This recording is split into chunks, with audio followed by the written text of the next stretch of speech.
Passchendaele. This name alone still makes historians of the First World War shudder. In the summer of 1917, the swampy plains of Flanders became the arena for one of the bloodiest battles in human history. The Third Ypres, known in the West as the Passchendaele slaughter, became a symbol of the senseless annihilation of an entire generation of young Europeans. 100 days of continuous attacks across rain-soaked land. 100 days when soldiers literally drowned in the mud under relentless enemy fire. The British command, led by Field Marshal Haig, stubbornly drove despite the obvious impossibility of a breakthrough. Every meter of this Flemish soil was paid for with tens of lives. For the British, Passchendaele became a symbol of the resilience and self-sacrifice of their soldiers. For the Germans, an example of brilliant defense.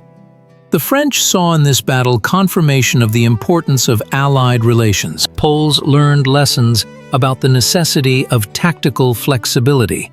And for Russia, Passchendaele forever remained a grim reminder of the exorbitant price that politicians have to pay for military ambitions. By the summer of 1917, the war on the Western Front had reached a bloody stalemate. 3 years of trench warfare had exhausted all belligerent powers, but neither side was willing to admit defeat.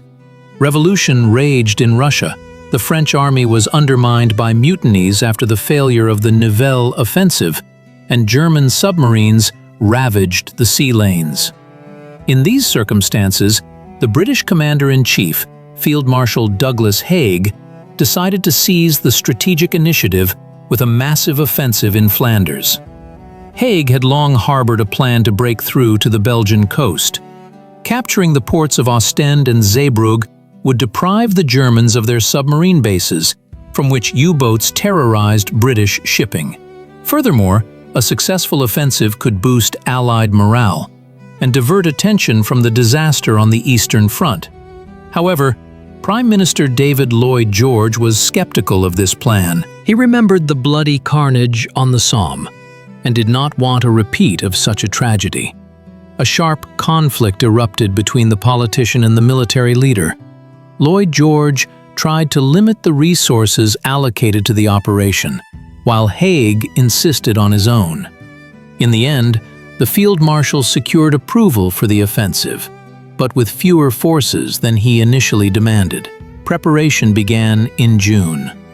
The British concentrated 3,000 guns and over 500,000 soldiers in Flanders. General Herbert Plumer, commander of the Second Army, developed a detailed plan for the artillery preparation and subsequent offensive. Drawing on the experience of the successful operation at Messines, he proposed to act methodically, advancing with short but powerful thrusts. The Germans were not idle. General Sieger von Sixt, commander of the German forces in this sector, created a deeply echeloned defense. Instead of continuous lines of trenches, the Germans built a network of concrete pillboxes and fortified machine gun nests. This system, called elastic defense, allowed them to minimize losses from artillery fire and organize effective counterattacks. The terrain chosen for the offensive was a low-lying plain with numerous streams and drainage channels. For centuries, local farmers had created a complex drainage system here to make the land suitable for agriculture. British intelligence warned that the destruction of this system by artillery fire could lead to the flooding of the entire area, but Haig ignored these reports. The dawn of July 31st, 1917, was marked by the deafening roar of an artillery barrage.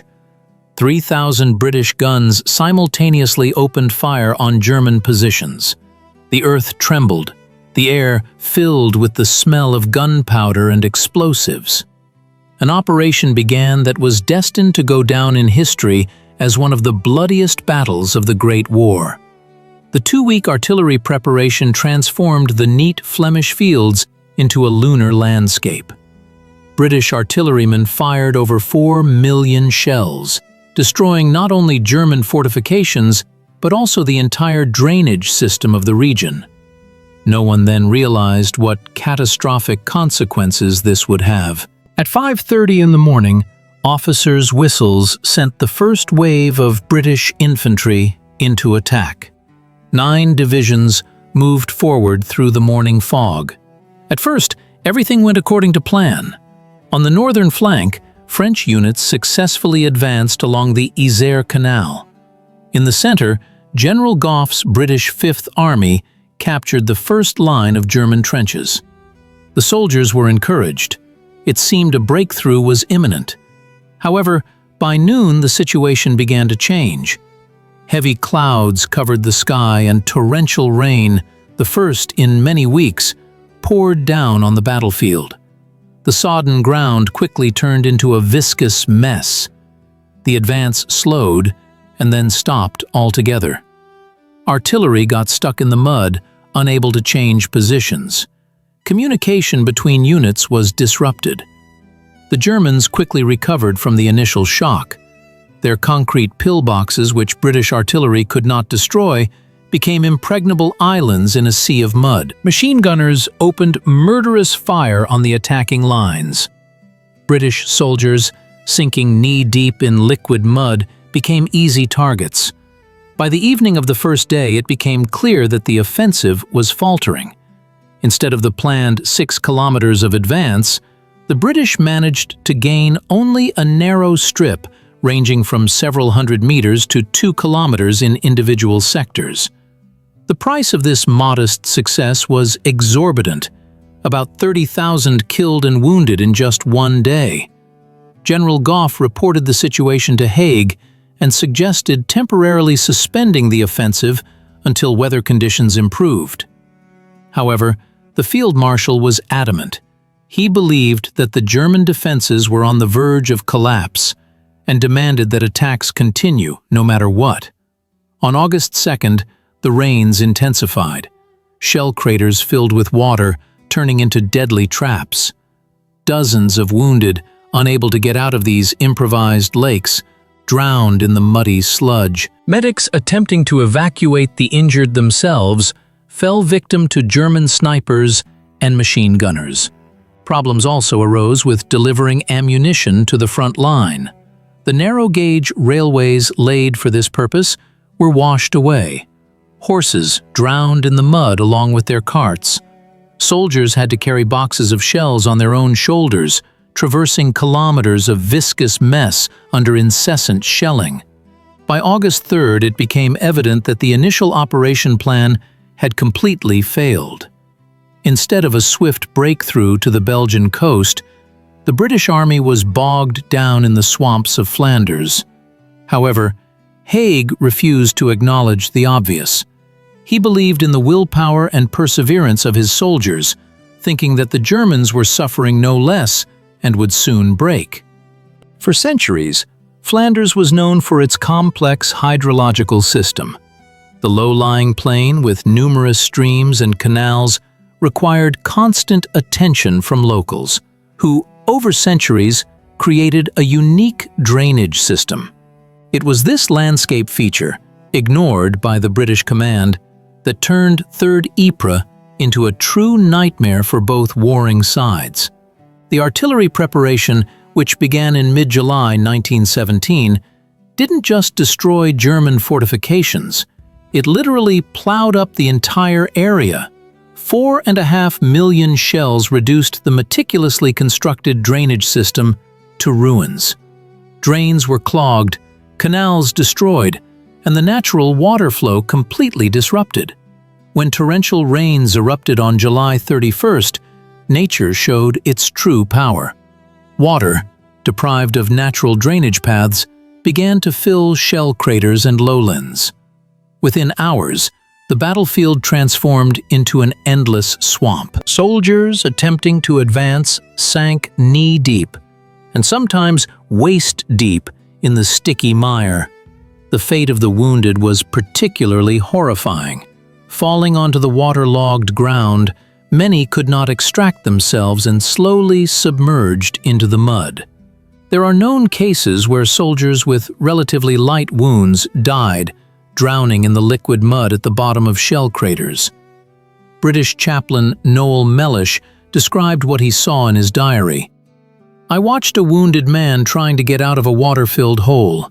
His comrade, risking his life under fire, tried to help him, but the more they struggled, the deeper they sank into the bog.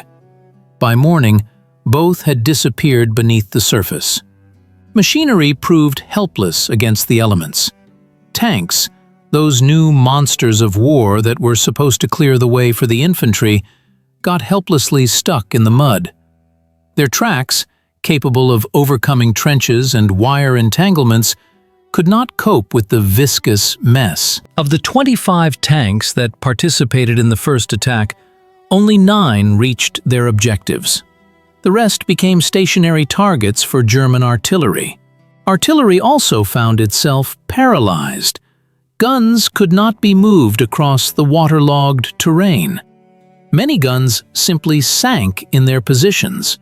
Shells fired from the guns often exploded in the mud, causing no harm to the enemy, but creating new craters that immediately filled with water. Horses, those indispensable helpers in war, died by the dozens trying to pull wagons with ammunition and provisions. Witnesses recalled how exhausted animals, belly deep in mud, thrashed in agony, unable to move forward or backward. The Germans, occupying higher positions on the Passchendaele Ridge, suffered less, but also experienced immense difficulties. Their concrete pillboxes turned into islands in a sea of mud. Supplies became increasingly problematic, and replacing thoroughly soaked soldiers was practically impossible. It is not surprising that in such conditions, the number of cases of so-called trench foot, a particular type of gangrene caused by prolonged exposure of feet to cold water, increased sharply. Thousands of soldiers from both sides were evacuated from the front line due to this agonizing condition. The weather, it seemed, conspired with the defenders. August 1917 became one of the rainiest in the history of meteorological observations in Flanders. Rains poured almost continuously, turning every meter of conquered territory into an impassable swamp. The German defense on the Western Front, by the summer of 1917, was a true masterpiece of military engineering. Unlike the British, who relied on massive attacks, the German command opted for a deeply echeloned system of fortifications, known as the Hindenburg Line or Siegfried Line. In the Passchendaele area, the Germans established 3 main defensive lines, each up to 2 kilometers deep. The key element of this system was reinforced concrete pillboxes, baton houses, as the Germans themselves called them. These squat structures, with walls up to 2 meters thick, were practically invulnerable to enemy artillery. Inside, machine gun crews were stationed, capable of maintaining crossfire over all approaches. The German defense proved particularly effective in flooded terrain. While the mud became a deadly trap for the attacking British, for the defending Germans, it transformed into an additional obstacle that the enemy had to overcome under a hail of fire. German Corporal Hans Weber recalled, "We watched the Tommies try to advance knee-deep in mud. It was like shooting at targets in a firing range. Our machine gunner Franz could fire for hours without changing position. The British fell by the dozens, but kept coming forward. Their tenacity inspired both respect and horror." In contrast to the continuous trench lines characteristic of the initial period of the war, the Germans shifted to a system of strongpoints. Between the pillboxes were small garrisons in dugouts up to 10 meters deep, capable of surviving the most intense bombardment. These fortifications were connected by a network of communication trenches, allowing for rapid deployment of reinforcements to threatened sectors. General Erich Ludendorff, the de facto head of the German army, personally supervised the creation of defensive structures in Flanders. He understood the strategic importance of this sector and anticipated the British offensive. By his order, thousands of tons of cement, steel reinforcement, and other construction materials were delivered to the Passchendaele area. The German command paid particular attention to artillery. Unlike the British, who positioned their batteries in open positions, German artillerymen carefully camouflaged their guns and frequently changed their locations. This made counter-battery fire extremely difficult for the enemy. Furthermore, the Germans actively used gas shells, forcing British soldiers to wear gas masks for hours, which further reduced their combat effectiveness. The morale of the German troops was maintained at a high level thanks to a well-thought-out rotation system. No unit remained on the front line for more than 2 weeks.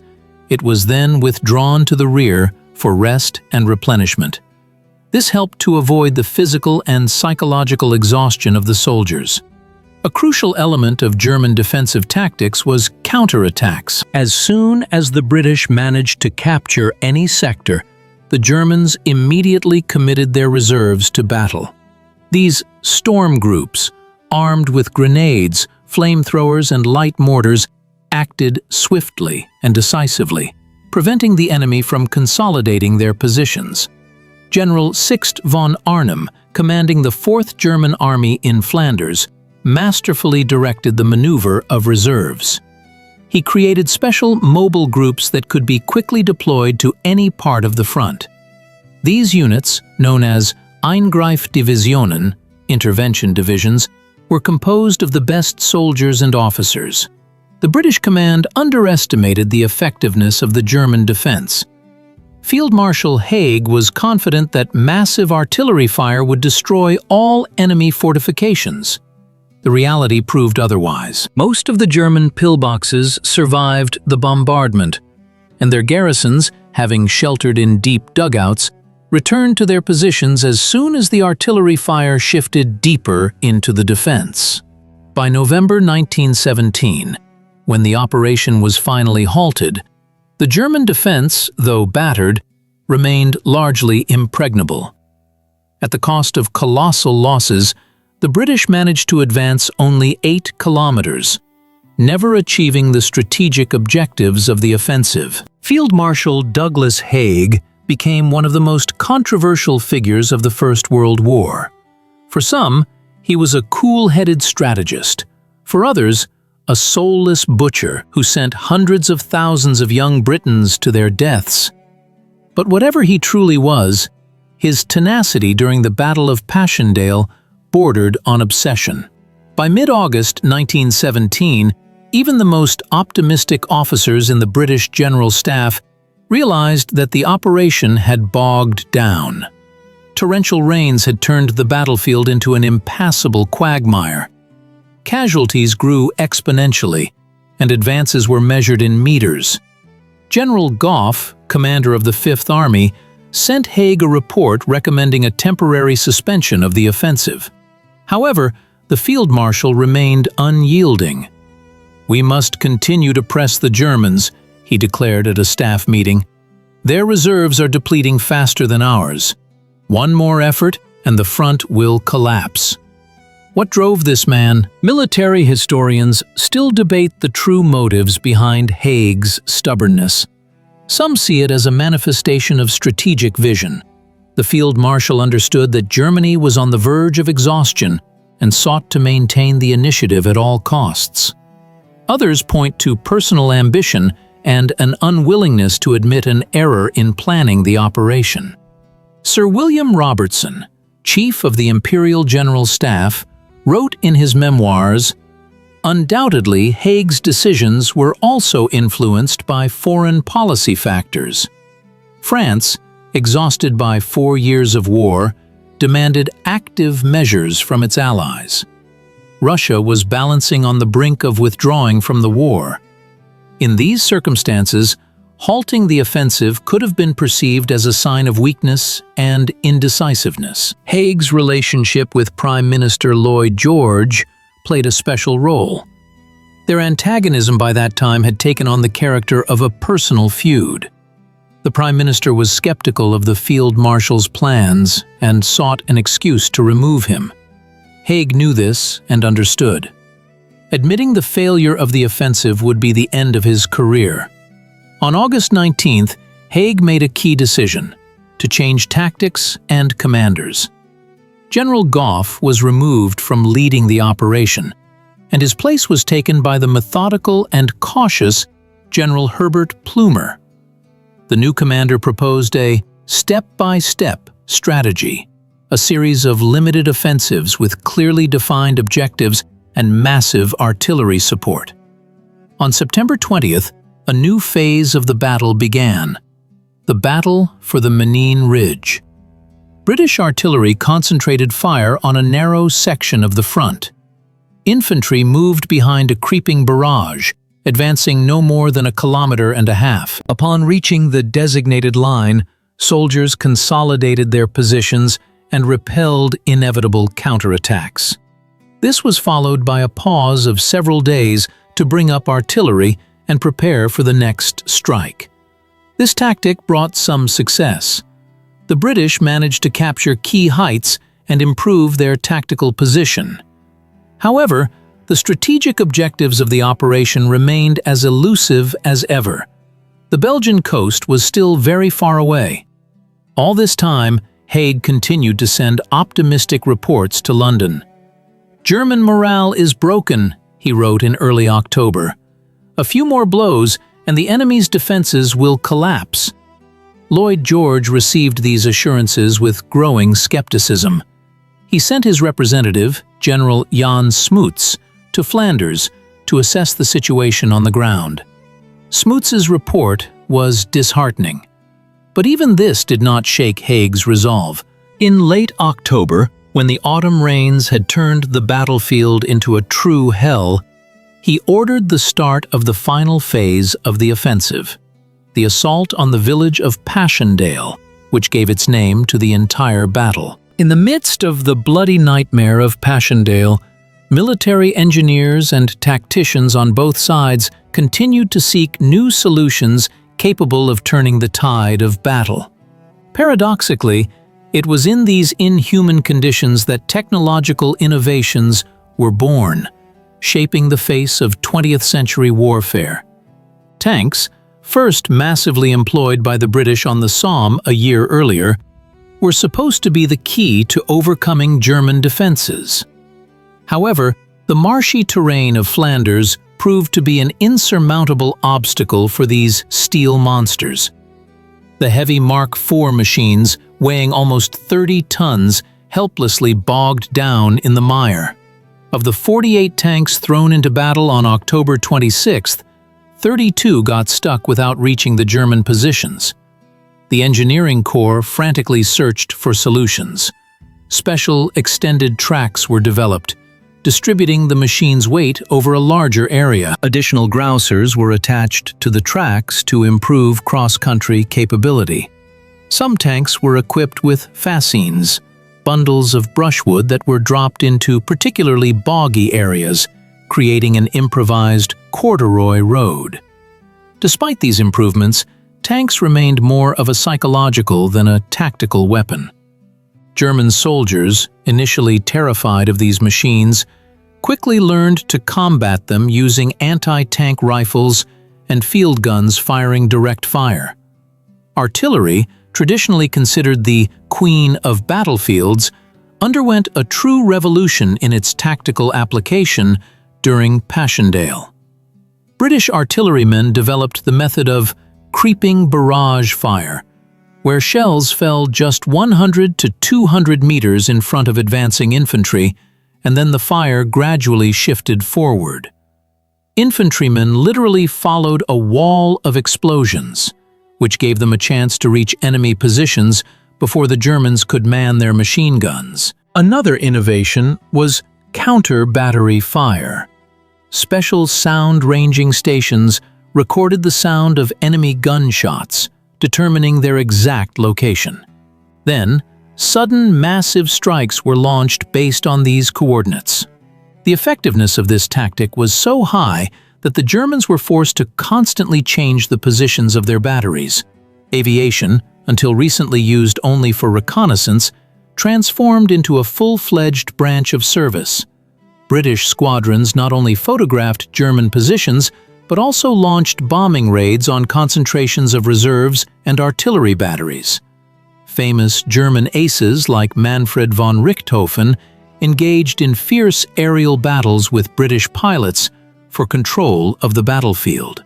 Chemical weapons played a special role in the battle. Both sides actively used gas shells containing phosgene, chlorine, and mustard gas.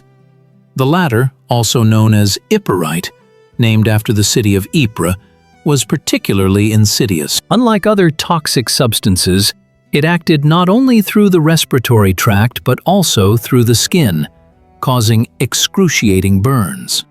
Gas masks, effective against other gases, did not fully protect against it. In conditions of constant dampness, the effect of Ypres was intensified. The gas accumulated in shell craters and trenches, retaining its damaging properties for weeks. Soldiers, forced to move knee-deep in water, received chemical burns on their feet, even through their boots. Thousands of British and Germans were evacuated from the front line with characteristic blisters and ulcers. Engineering troops on both sides waged a true underground war. British sappers laid drainage canals, trying to dry out flooded areas. The Germans built concrete shelters and laid wooden planks for movement between fortified points. Both sides used pumps, attempting to drain water from the trenches, but these efforts often proved futile due to the incessant rains. Signalmen developed new communication methods. Traditional telephone communication was constantly interrupted due to cable damage from artillery fire. As alternatives, signal flares, heliographs, carrier pigeons, and even specially trained messenger dogs carrying important dispatches across the front line were used. The medical service also adapted to the appalling conditions.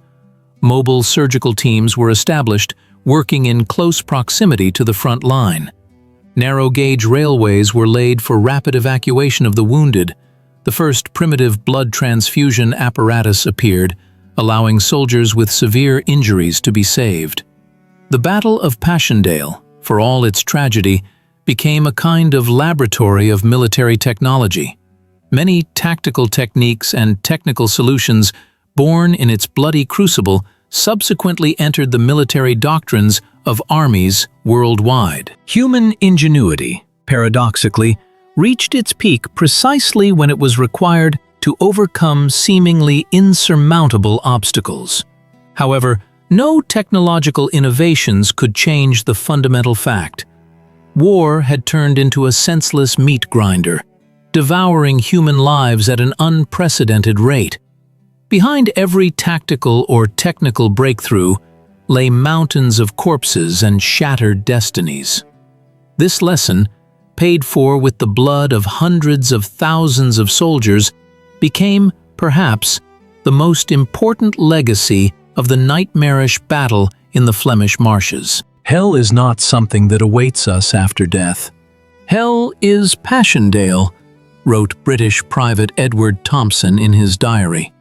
The daily life of soldiers in the trenches of 3rd Ypres turned into a continuous struggle, not so much with the enemy, but with nature itself and the conditions of existence. The first thing that struck everyone arriving at the front line was the omnipresent mud. This was not ordinary earth, washed away by rain, but some unnatural substance, sticky, sucking, foul-smelling sludge, in which clay, shell fragments, excrement, and decomposing bodies were mixed. Soldiers lived literally knee-deep and sometimes waist-deep in this mass. Our trench was more like a ditch filled with liquid mud, recalled Corporal James McFarlane of a Scottish regiment. We slept standing up, leaning against the wall. To lie down meant to drown. Many died that way, falling asleep from exhaustion and slipping into the muck. A particular challenge was the problem of keeping footwear and clothing dry. In conditions of constant dampness, this was an almost impossible task. Soldiers went weeks without taking off their soaked greatcoats and boots. Skin became waterlogged, covered in sores, and began to rot. Trench foot, a special kind of gangrene caused by prolonged exposure of the feet to cold water, became a real scourge for the armies on both sides. German Lieutenant Ernst Junger wrote in his memoirs, "We ceased to be human. We turned into strange amphibious creatures, covered with a crust of dried mud. Our hands and faces acquired an earthy hue. We literally merged with the surrounding landscape." Food in such conditions became a real problem. Delivering provisions to the front line often became an impossible task. Porters attempting to deliver food through flooded communication trenches themselves became victims of artillery fire or simply drowned in the mire. When food did reach the soldiers, it was often spoiled or mixed with mud. British Sergeant William Hayes recalled, "Our diet consisted of canned beef, biscuits, and jam. All of it had to be eaten cold, as lighting a fire would attract the attention of German observers. Tea was the only hot food, but even that we received irregularly. Often the water for tea had a taste of chlorine. It was added for disinfection." The Germans, who occupied higher positions, suffered less but also experienced serious difficulties with supplies. Their diet by the autumn of 1917 had noticeably worsened due to the naval blockade and the general exhaustion of Germany's resources. Ersatz bread made from potato flour, canned turnips, and surrogate coffee formed the basis of their diet. A particular problem was the lack of clean drinking water. All natural sources were contaminated or poisoned by decomposing bodies. Water had to be delivered in special containers, but there was never enough. Cases where soldiers, out of thirst, drank water from shell holes where corpses floated were not uncommon. It is not surprising that dysentery and other gastrointestinal diseases decimated people no less effectively than enemy bullets. Personal hygiene in such conditions became an unattainable luxury. Lice, rats, and other parasites became constant companions of soldiers' life. Especially terrifying were the rats, fattened on corpses and waste to incredible sizes. They attacked the sleeping, gnawed through kit bags, spoiled provisions, and spread diseases. British Private Thomas Edwards wrote home, "The rats here are the size of cats. They are so brazen that they are not afraid of people. At night you have to fight them off with a bayonet." One guy from our platoon woke up to a rat gnawing on his ear. By November 1917, the Battle of Passchendaele had reached its grim conclusion. After 139 days of continuous fighting, the British command finally acknowledged the obvious. The strategic objectives of the operation had not been achieved. At the cost of colossal casualties, the troops had advanced only 8 kilometers, a pathetic result for an offensive that was supposed to lead to a breakthrough of the German front and an advance to the Belgian coast. The final statistics of the battle are horrifying even against the backdrop of other bloody battles of the Great War. British and Imperial forces lost approximately 275,000, killed, wounded, and missing. French losses amounted to about 10,000. The Germans lost approximately 220,000 soldiers. In total, 500,000 human lives were sacrificed for a few square kilometers of ruined, shell-cratered land. Field Marshal Haig attempted to present the results in a favorable light. In his final report, he emphasized that German reserves had been depleted and the British Army had captured strategically important heights dominating the Flanders plain. However, even his closest supporters understood that this was merely an attempt to justify the exorbitant cost of the operation. Prime Minister Lloyd George was ruthless in his assessment. "Passchendaele was one of the greatest disasters of the war," he later wrote in his memoirs. a reckless waste of human lives for the attainment of objectives which any sane strategist would have recognized as unattainable under the given conditions. Particularly bitter was the realization that the territorial gains proved ephemeral. In the spring of 1918, during the final German offensive, all the hard-won positions were abandoned by the British in a matter of days. The land, soaked with the blood of hundreds of thousands of soldiers, again fell into German hands almost without a fight. The strategic consequences of the battle were ambiguous. On the one hand, the offensive did not achieve its stated goals. German submarine bases on the Belgian coast continued to operate, threatening British shipping. On the other hand, the German army suffered heavy losses of experienced soldiers, which could no longer be replaced. Many historians believe that it was the exhausting battles of 1917, including Passchendaele, that undermined the combat potential of German troops and created the preconditions for their defeat in the following year. For the British Army, Passchendaele became a turning point in the evolution of military doctrine. The catastrophic experience forced the command to reconsider approaches to offensive operations. The tactics of big pushes were replaced by the concept of combined strikes with close interaction of infantry, artillery, tanks, and aviation. These changes bore fruit in the 100 Days Offensive of August-November 1918, which ultimately led to Germany's capitulation.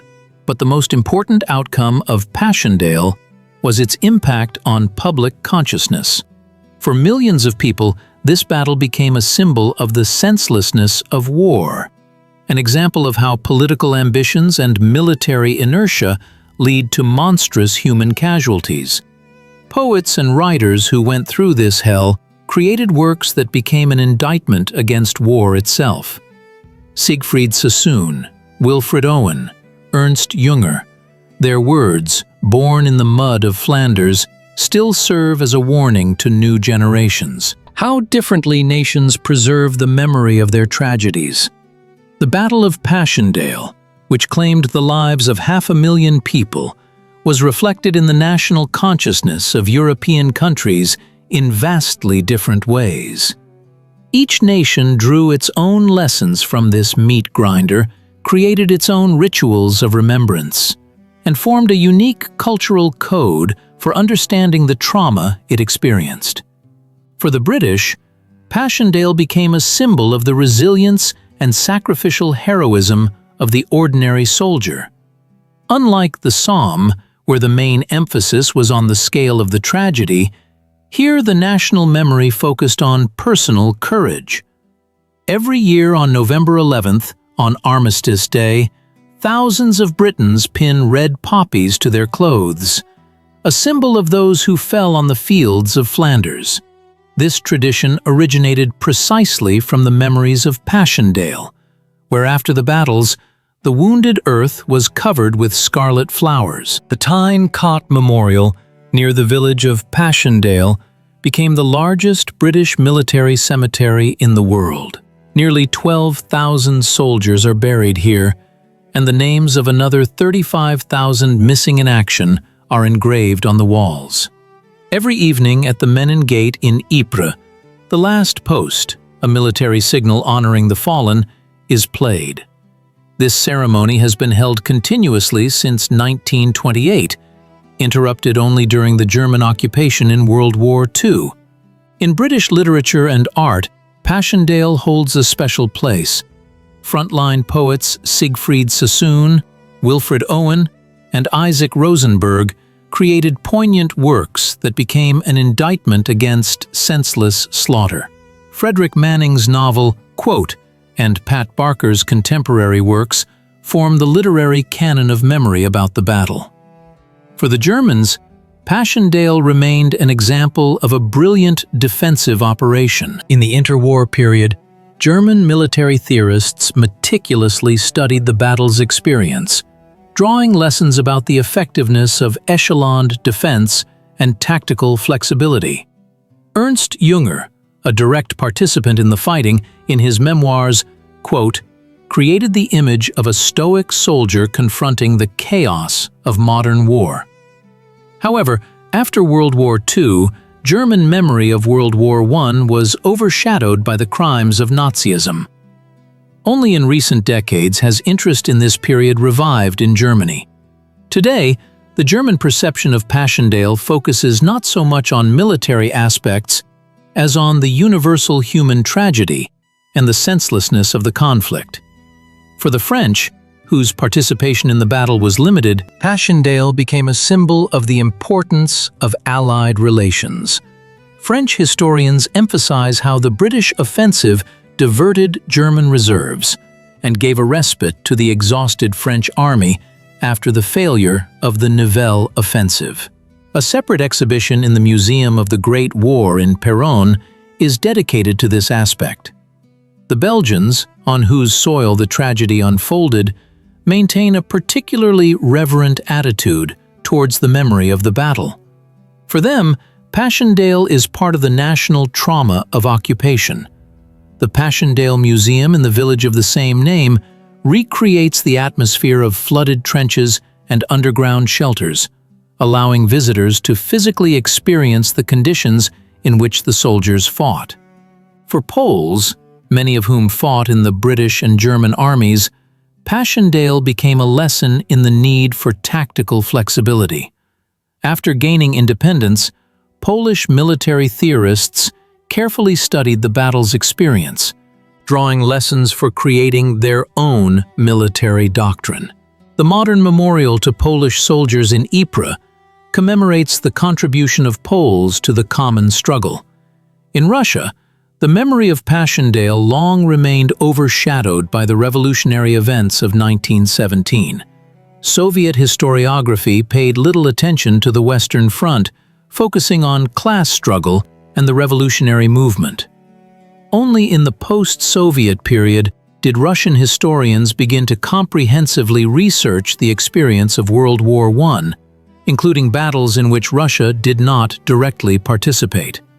For modern Russians, Passchendaele serves as a reminder of the price of military conflicts and the danger of political ambitions not supported by a realistic assessment of capabilities.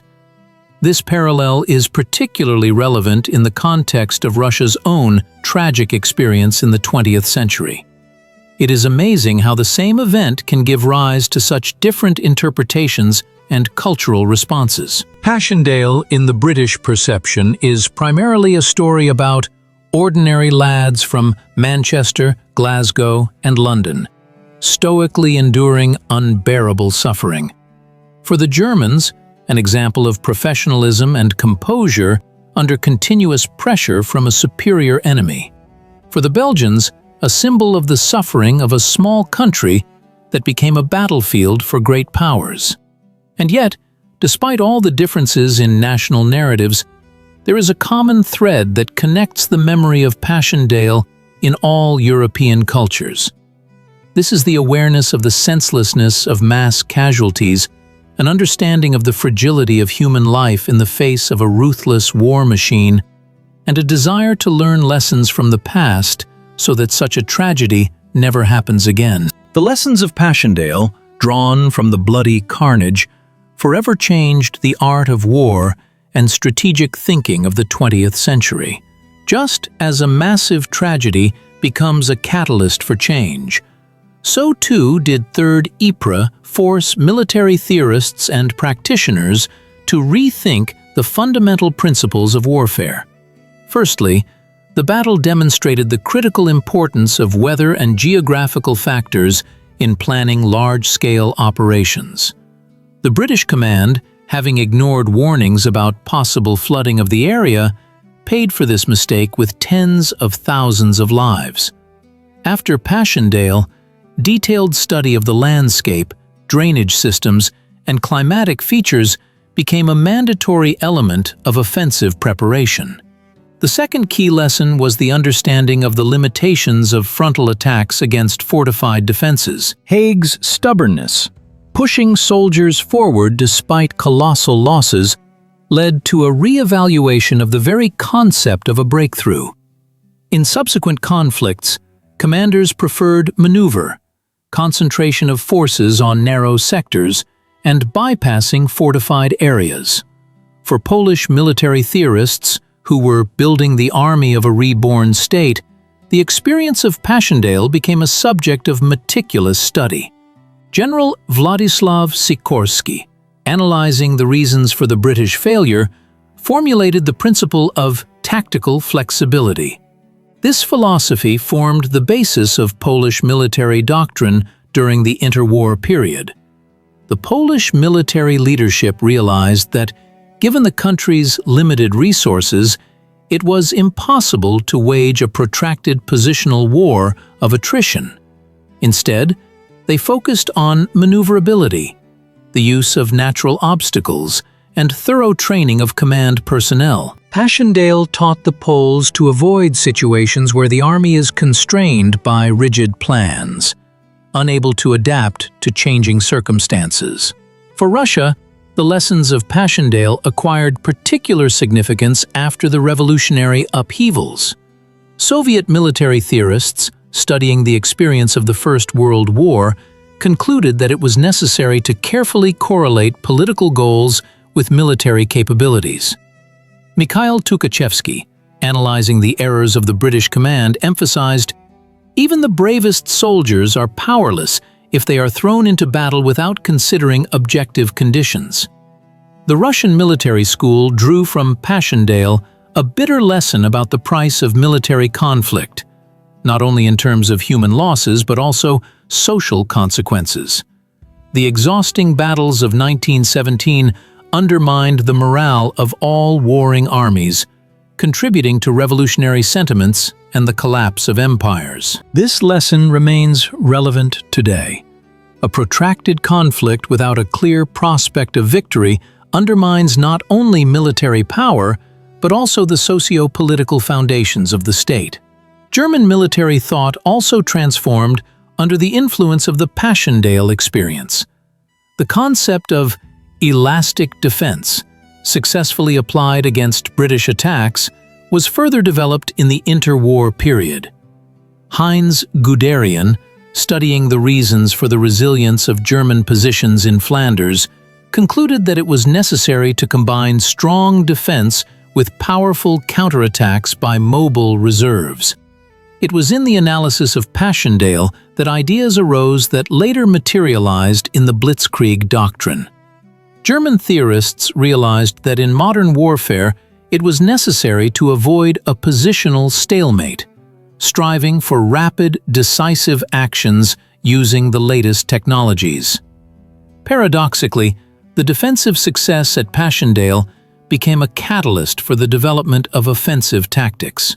The military thought underwent a veritable revolution after Passchendaele. The traumatic experience of senseless losses led to a rethinking of the very philosophy of warfare. The doctrine of big pushes was replaced by the concept of combined operations with close interaction of various branches of service.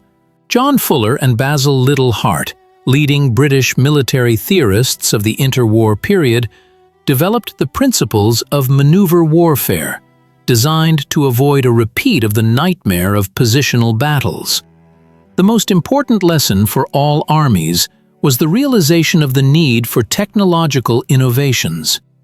Passchendaele clearly demonstrated that in modern warfare, superiority in manpower no longer guarantees victory. Tanks, aviation, communication systems, chemical weapons. The development of these areas received a powerful impetus after analyzing the experience of the Flanders carnage. 100 years later, the fields of Passchendaele no longer bear visible traces of that terrible slaughter. The green hills of Flanders, neat farms and picturesque villages conceal the scars of land once transformed into a lunar landscape. But the memory of the tragedy continues to live in the hearts of Europeans, shaping their attitude towards war and peace, influencing the continent's culture and politics.